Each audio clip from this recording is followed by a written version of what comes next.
Hello everybody, another video for you today. We are talking about the tightening of global mobility. Nice short summary of it today, which Paul will kindly supply for us. Clearly there's a lot going on kind of globally with immigration and countries wanting to kind of protect their areas and the kind of financial impact of this and we are starting to see certain tightening, maybe for some people out there not enough, but of course we deal with expats. It's a very important subject for us to cover. So Paul, what's going on? Thank you, Matt. Thank you for the introduction. We'll try to be short and sweet. This is a global mobility update because there's been major shifts and developments across a lot of the developed world. You know, the UK, EU, and the US are leading this. We're seeing a tightening of migration pathways, and these three, particularly the European Union and the US, putting pressure to bear on other countries to address their pathways to residency and citizenship. As you probably know, Matt, the European Union put an enormous amount of pressure on a small territory and EU member state, Malta, to move away from a citizenship by investment route, because the European Union doesn't like, the granting of EU passport to foreign nationals and for EU states to be providing these pathways, even though the national laws allow it.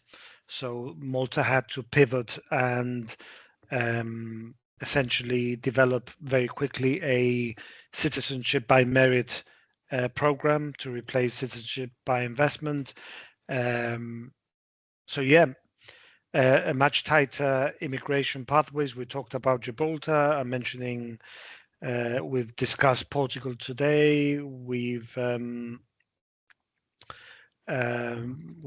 talking about Malta. I think a lot of countries are becoming much more conscious about increasing border controls for illegal migration.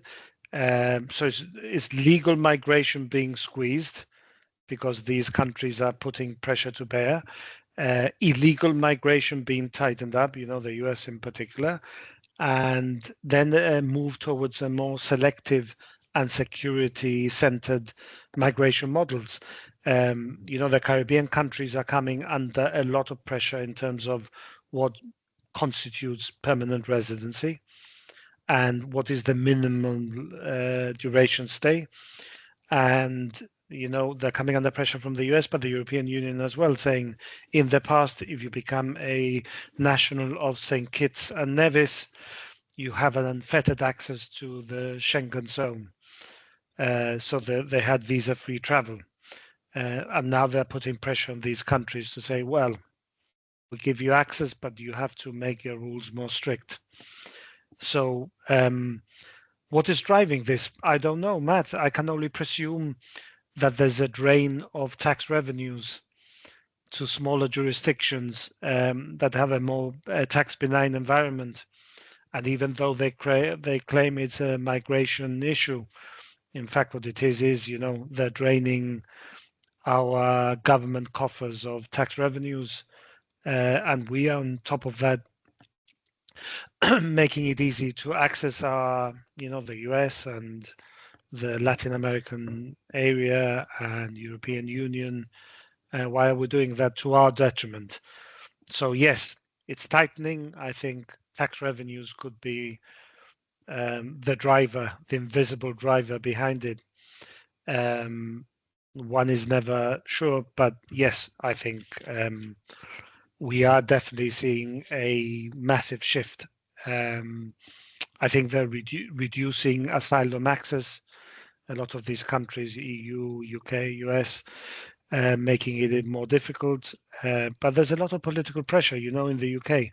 People are out in the streets, and it's very easy to point the finger at migrants, and say our culture is being diluted, and we are funding them. And I think, Matt, you mentioned in the UK in particular, there was 4 million people on benefits, right? Permanent. That's on permanent claiming. Was it universal UC? I forget what it is. Yes. Universal credit. Yeah, yeah, And I would imagine that they're not just migrants, yeah? It's a mixed bag. exactly. Yeah, yeah, It's a mixed bag. So, it's very easy to promote populist policies and point the finger at migrants when in fact it's a much deeper problem, and a problem that successive governments haven't addressed. And yeah, it's politically it's very easy to divert attention from the fact that probably successive governments have mismanaged the whole migration or asylum access. So yes, it is putting an economic strain on certain countries because they're running deficits. There is an element of security concerns, and yeah, I think what we're going to see is higher barriers to entry, more vetting. I think some of these residency by investments and citizenship by investment programs globally are going to become increasingly interesting, but at the same time, countries running deficits will try and make it more difficult if they possibly can, because it's a drain on their resources. So, what advice would we give? Well, if there's a plan to exit the UK, why wait when there's potentially a 20% exit tax, when governments are trying to tighten the rules, when they're going to tax you more, when the access to some of these resident pathways are coming under pressure from larger nations because they're protecting their own economic interests. And if you've got relocation plans before new restrictions come into play, you should really be moving forward and accelerating your plans and making sure that the doors are not closed. And once the horse has bolted, yeah. yeah, The barn door hasn't closed once the horse has bolted. My plan is to leave. You then decide where you want to go, and then you have to hire a relocation expert that can um, do the A to Z, because it's quite upheaval to leave your home country and settle elsewhere else, and you have to structure tax and pensions and investments and get the right visas and buy property in the right place and get the right schemes. You might need insurance, and there's so many things that one has to consider, and you have to be, so to speak, dealing with a professional firm that knows what they're doing and that can guide you through this maze. So it's a seamless transition to your new country of residence. So waiting is no longer an option because everything that is happening on a global basis.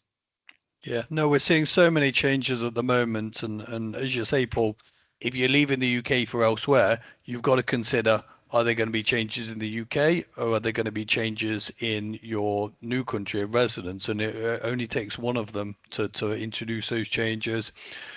And there's a lot to think about. I mean, people can DIY a relocation, but from our experience, I think that comes with consequences, let's say, and that can be financially and or even navigating the relocation process and maybe not achieving the dream of relocating to where that may be. So there's a lot to consider, and I think the trend is definitely that there's going to be more tightening. I think that's fair to say.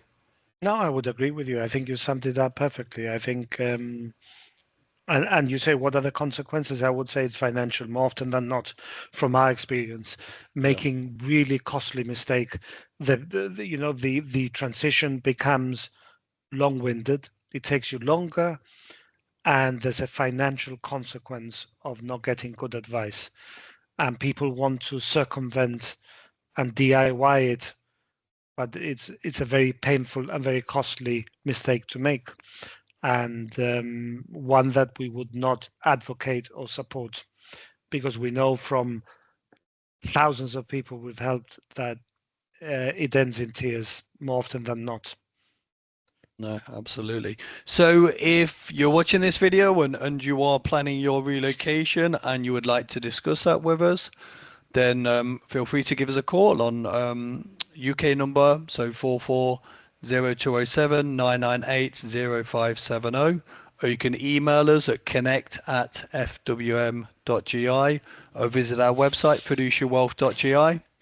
And finally, for those going through the process, make sure that you subscribe to our YouTube channel, like, comment, and share our videos. We've got a lot more content coming, which I'm sure will be really useful for a lot of people. So feel free to do that, and we will be returning with another video very soon. Okay, thank you. Bye bye.